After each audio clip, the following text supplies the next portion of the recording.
দরজায় কড়া নাড়ছে ত্রয়োদশ জাতীয় সংসদ নির্বাচন।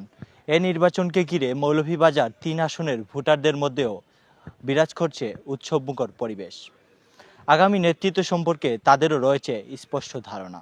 এই আয়োজনের মাধ্যমে আমরা জানার চেষ্টা করব আগামী নির্বাচনে কেমন জনপ্রতিনিধি তারা প্রত্যাশা করেন এবং কাকে দিবেন তাদের মূল্যবান ভোট। যিনি জনগণ, দেশ এবং জাতির সেবায় নিয়োজিত থাকবেন, এরকম প্রার্থীকেই আমি পছন্দ করব এবং এমন প্রার্থীকেই আমি ভোট দেব। অবশ্যই আমি একজন সৎ, চরিত্রবান এবং এলাকার উন্নয়ন ব্যবস্থা যার এলাকার জনগণের সাথে যার যোগাযোগ আছে, উন্নয়ন যে করতে পারবে তাকেই দেব। এমন একজন জনপ্রতিনিধি আমরা মাঝে আসুক যিনি আসলে সমাজের লইয়া সাধারণ মানুষের লইয়া কাজ করব।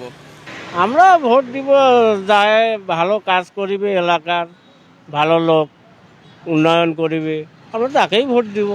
যারা আমাদের শহরে উন্নয়ন করবে বা রাস্তাঘাট মেরামত করবে, আমরা এই ধরনের প্রার্থী দেখিয়া নির্বাচিত করতে চাই। আমরা এলাকার যে উন্নয়নের কাজ করব, সামাজিক কাজ করব, ভালো কাজ করব, আমরা চেষ্টা করব ওনাকেই ভোট দেওয়ার জন্য। আমাদের সংসদে প্রতি মিনিটে প্রায় 2 লক্ষ টাকা মতো খরচ হয়। যখনই কোনো সংসদ আজেবাজে কথা বলবেন তখনই আমাদের দেশের টাকা নষ্ট হবে। তো আমরা চাই এমন দক্ষ মানুষ যাতে আমাদের এখানে যায়, যারা আমাদের দেশকে গড়ে তোলার জন্য সহযোগিতা করবেন। আগামী নির্বাচনে আমরা সৎ, দক্ষ এবং যে উন্নয়ন করে কাম করায় তারা আমরা দরকার।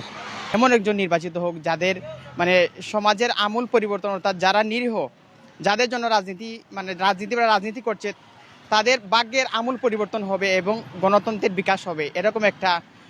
এরকম একজন স্থানীয় জনপ্রতিনিধি চাই।